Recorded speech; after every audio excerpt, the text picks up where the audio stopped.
नमस्कार। आप पढ़ते हैं श्लोक 6 ईशावास्य उपनिषद का। ठीक है। यस्तु सर्वाणि भूतानि आत्मनैवानुपश्यति सर्वभूतेषु चात्मानं ततो न विजु गुप्सते। इसका जो भावार्थ है ना, वो पहले मैं यहाँ से पढ़ता हूँ बुक से, फिर मैं आपको सिंपल लैंग्वेज में भी समझाऊंगा। ठीक है। जो साधक संपूर्ण भूतों को आत्मा में ही देखता है और समस्त भूतों में भी आत्मा को ही देखता है, वह इस सर्वात्म दर्शन के कारण ही किसी से घृणा नहीं करता।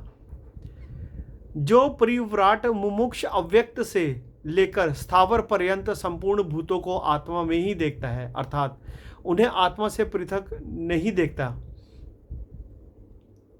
तथा उन संपूर्ण भूतों में भी आत्मा को देखता है, अर्थात उन भूतों के आत्मा को भी अपना ही मानता है, जानता है।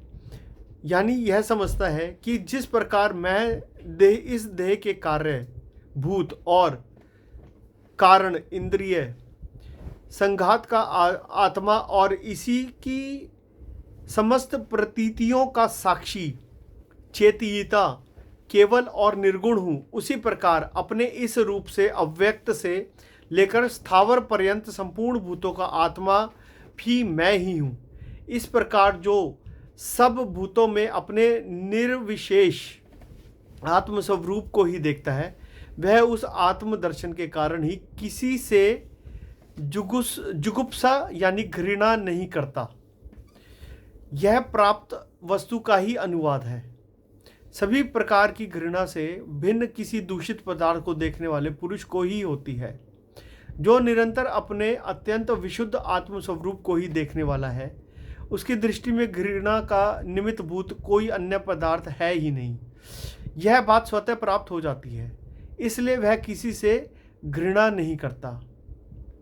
इसी बात को जो ना दूसरा मंत्र भी कहता है, जो श्लोक 7 है, तो वो इसके इस वीडियो के बाद मैं पढ़ के सुनाऊंगा। अब ना इसको नॉर्मल सिंपल लैंग्वेज में, आजकल की भाषा में हम कहते हैं कि मेरे बोलचाल की भाषा में बताता हूँ कि जो व्यक्ति सभी प्राणियों को अपने ही आत्मा में देखता है और अपने आत्मा को सभी प्राणियों में देखता है, वो किसी से घृणा नहीं करता, किसी को नीचा नहीं समझता, किसी से दूर नहीं भागता।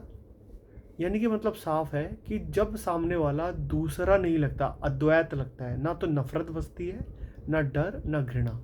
अब असली बात, आज के समय में इसको कैसे जिया जा सकता है। आपके रिश्तों में, घर हो, ऑफिस हो या समाज, हम सब पहले तू मैं बना लेते हैं। ये श्लोक बोलता है कि सामने वाला भी तेरे जैसा ही इंसान है, अंदर वही चेतना है। और जब ये बात समझ आ जाती है ना, तो बहस कम हो जाती है और समय ज़्यादा हो जाता है और समझ भी ज़्यादा हो जाती है। ठीक है।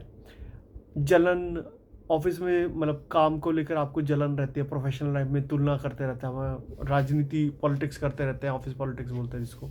अब यहीं से आती है कि मैं अलग हूँ और वो अलग है।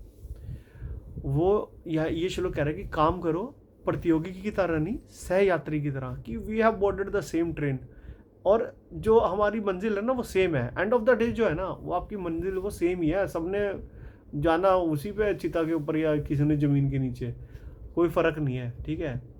अब इसको समाज में, जाति में, धर्म में, भाषा में जो अलग अलग लोग दिखते हैं, अलग अलग भाषा बोलते हैं, अलग अलग खाते पीते हैं, ठीक है, लेकिन श्लोक बोलता है कि बाहर फ़र्क है, अंदर एक ही आत्मा है। और यही सोच जो है ना, हिंसा को रोकती है और नफरत को ख़त्म करती है। मानसिक शांति जो है ना, घृणा सबसे पहले दूसरे को नहीं, खुद को जलाती है। जब हर किसी में अपने ही अंश दिखने लगता है ना, तो मन हल्का हो जाता है कि ये भी मैं ही हूँ। अद्वैत का सिद्धांत है, बड़ा डीप है, वो मैंने अभी तक पढ़ा नहीं है, तो पढ़ूंगा, अद्वैत भी पढ़ के सुनाएंगे आपको। और जो ये जो श्लोक है ना, बिल्कुल मेंटल पीस का जो है ना सबसे पुराना फार्मूला है। अब इसको व्यवहारिक रूप में, स्पिरिचुअलिटी में कैसे यूज़ करोगे कि ये कोई जो है ना सबको गले लगाओ वाली भावुक बात नहीं है। ये श्लोक बोलता है कि समझ बदलो, नज़र बदलो, प्रतिक्रिया अपने आप ही बदल जाएगी। यहाँ पर जो ना थोड़ा सा मैं थोड़ा सा इसमें कॉन्ट्राडिक्टी रखता हूँ, क्योंकि ये आपको पढ़ के सुना रहा हूँ। ठीक है। मैं ये कहीं पर भी नहीं बोल रहा हूँ कि मैं ये सब भी फॉलो करता हूँ, पर हाँ, मैं शुरू कर रहा हूँ, फॉलो भी कर रहा हूँ। कुछ जहाँ नहीं समझ आता है वहाँ पे समझ के फॉलो कर लेंगे।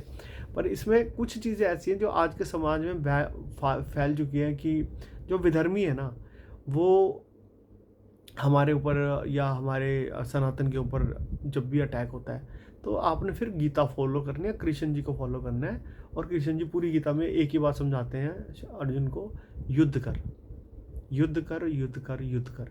ये तब है, ये श्लोक मुझे ऐसा लगता है कि ये श्लोक तब काम करते हैं जब आप शांति है, सब लोग सुनने वाले हैं और समझने वाले हैं। पर अगर सामने वाला अपने आखिरी समय तक कोशिश करने की युद्ध ना हो, पर अगर मैदान में आ गए हो तो युद्ध कर, युद्ध कर, युद्ध कर। इस बात को याद रखना है।